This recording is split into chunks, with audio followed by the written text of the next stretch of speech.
Palipo na mavazi yako, mwenyewe uko pale, nafsi yako iko pale, watu wanakuona wewe. Kama wana mavazi yako, maana yake wana jina lako, wana nafsi yako.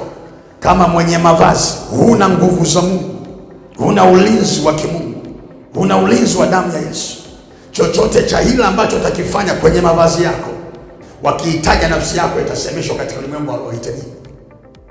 Sio dhambi kutoa sadaka mavazi, lakini atamkie neno. Nampelekea yatima, tamkie neno. Mjane, tamkia neno. Yametoka kwenye mwili wako, tamkia neno. Mavazi ulioyaazima kwa marafiki, kayadai yarudishwe, wewe wamekataa kurudisha, wasamehe, waendelee kukaa nayo.